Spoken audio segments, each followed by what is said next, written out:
There's a plank of wood sitting outside a workshop in western Japan. No paint, no sealant, no chemical treatment.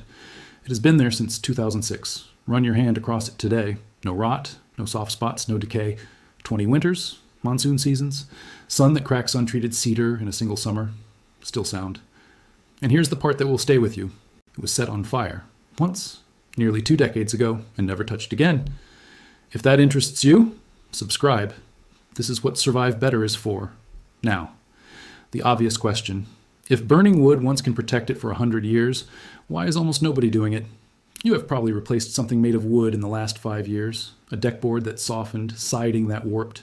A fence post that began to lean because the base had quietly rotted through. It's so normal most people don't question it. Wood fails. That's what wood does. Except that isn't true. The answer doesn't start with the wood. It starts with what wood actually is. We treat decay like it's inevitable, like it's built into the material itself. It isn't. Wood, as a material, is not one thing, it's 3. Cellulose and hemicellulose make up the bulk. They give structure, they move water, and they are, at their most basic level, food. Food for fungi, food for insects, food for the slow, patient work of decay. Wrapped around them is lignin, the binding agent, the structural glue that let a living tree carry its own weight through 50 years of wind and weather. The first 2 are the problem. The third is not. Now apply controlled heat to that surface. The cellulose and hemicellulose, the vulnerable parts, the ones that rot and absorb moisture and invite termites, they break down. Not into ash, into carbon. Carbon does not rot. Insects cannot digest it. Water beads off it. UV radiation hits the surface and finds almost nothing to work with. The wood underneath, still linen, still intact, still load-bearing, is now sitting behind a shield that nature has no ready mechanism to destroy. 2 to 3 millimeters thick. You could fit it under your fingernail. And it will likely outlast the building around it. The Japanese understood this before any laboratory existed to explain it. The technique they developed is called a yakisugi. Yaki meaning charred. Sugi referring to the Japanese cedar traditionally used. How it began is not entirely clear. The earliest written record of the word, found by researchers at the University of Tokyo, appears in a dictionary from 1930, but the structures it describes are much older. In the Sagatorimoto district near Kyoto, buildings from the Edo period still stand today, dark, weather-beaten, walls intact. In the mountain regions of Shikoku and Honshu, traditional farmhouses clad in charred cedar are estimated at 150 to 200 years old. Not restored, not rebuilt. Original cladding, still doing the work that was asked of it 2 centuries ago. The context matters. Edo, Japan, what is now Tokyo, was in the 1600s likely the largest city on Earth, built almost entirely from wood and burning with terrifying regularity. The fires were so frequent, so predictable, that residents gave them a name, the Flowers of Edo. More than 1,800 fires were recorded during the period. Entire neighborhoods vanished by morning. If you were wealthy, you built with stone. If you weren't, you looked for something else. What the coastal builders and boat makers had already noticed was that planks recovered from dock fires behaved strangely. They lasted longer in salt water. Insects left them alone. They resisted catching fire a second time. So the builders tried something radical. They started doing it on purpose. 3 boards bundled into a triangular chimney, standing upright. A fire lit at the base, the stack effect pulling heat upward along the interior faces, the boards darkening, crackling, the surface turning from brown to black to the fine cracked pattern that tells a craftsperson it's ready. Several minutes, then water to cool it, a brush to clear the loose soot, oil to seal the grain. That is the entire process. It hasn't changed in 300 years, and Japan was not alone in arriving at it. Fire has been used to bend and harden boat lumber in Denmark, Finland, Iceland, Norway, and Sweden. Viking builders routinely burned the bottoms of fence posts to harden them against rot and pests. The same result, the same logic, reached independently. The Roman architect Vitruvius, writing in the 1st century BC, recommended carbonization to extend the life of bridges and fortification fences. Different continents, different centuries. No contact with each other. Same answer, every time.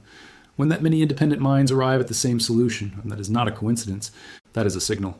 And the Japanese, working from centuries of accumulated observation, had refined it into something precise enough to still be standing in Kyoto today.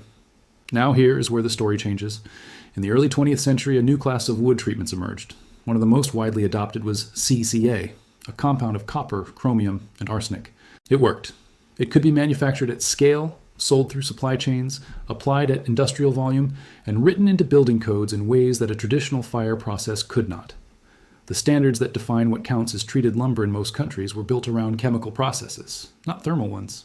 And the uncomfortable reason is not that fire treatment failed. It's that fire treatment couldn't be owned. You cannot patent the act of burning wood. You cannot build a supply chain around it. You cannot mark it up, package it, ship it, or create a recurring maintenance contract on something that a homeowner can do in an afternoon with a propane torch and a tin of linseed oil. CCA was not chosen because it was superior. It was chosen because it was controllable. Let that sit for a moment. A material that lasts 100 years is sold once. A material that fails in 15 or 20 years is sold again and again and again. The global wood preservative market is worth several billion dollars annually. It is not in that market's interest to normalize a treatment that costs almost nothing, requires no ongoing product, and outlasts anything they make. The system didn't reject fire treatment because it stopped working. It rejected it because it couldn't control it. What happened next is a reversal that nobody in the building industry wanted to explain. Yakisugi, which prior to the 1970s had a reputation in Japan as a poor person's material, found on rural storehouses and the sides of buildings nobody was meant to look at directly, began to be produced at industrial scale. Architects discovered it. Then Western architects discovered it. Terunobu Fujimori and Yoshifumi Nakamura, two Japanese architects, introduced it to European and American audiences through exhibitions and workshops. What had been considered the cheapest possible exterior treatment became, by the early 2000s, a design statement. The Yakisugi house in Nagano, completed by Fujimori in 2007. Charred timber facades in London, Luxembourg, Estonia, Sydney, New Zealand, New York's Hudson Valley. Larch, spruce, pine, and oak being charred alongside the traditional Japanese cedar, each producing slightly different textures, from the deep crocodile skin surface of a heavy char, crackling and matte, to the iridescent shimmer of a light one where the grain still shows through. The technique is now being used on 6 continents. Same fire, same wood, same 2 to 3 millimeters of carbon. Nothing about the process changed, only the frame around it. There's one thing most people get wrong when they first try this. The goal is not to burn the wood. The goal is to carbonize its surface while leaving its structural core completely intact. Done correctly, a char depth of roughly 2 to 3 millimeters, the wood underneath is unchanged, structurally identical to an untreated board. The fire removed only what was vulnerable. The rest remains. Too little heat, and the protection is superficial, a cosmetic darkness that will wear away in a few years without delivering any of the durability. Too much, and the structural integrity of the board begins to degrade. Experienced practitioners describe reading the flame the way a cook reads heat under a pan, by color, by sound, by the pattern forming on the surface. There is a specific moment when the wood is ready. You cannot write it in a manual. You learn it by burning wood until you know. That is precisely why building codes cannot accommodate it. You cannot write a regulatory specification around the moment a craftsperson reads the color of burning wood. You can write one around a chemical concentration, measured in parts per million. And regulatory systems, almost without exception, prefer the measurable, even when the measurable is not the most effective. The result is a set of standards that have quietly excluded a technique practiced on 6 continents, verified across 3 millennia, currently producing structures that will still be standing, when most of what is being built today using approved methods has long since been torn out and thrown away. Somewhere in rural Japan there is a farmhouse where the charred cedar on the wall has been protecting the timber behind it for 150 years. The family inside has never retreated it, never called a contractor, never opened a catalog. They burned it once, and the building is still there. The question worth sitting with isn't why this works. We understand exactly why it works. The question is what else we replaced. Not because it failed, but because it couldn't be sold. If these are the kinds of questions you want to keep asking, Survive Better is where we ask them.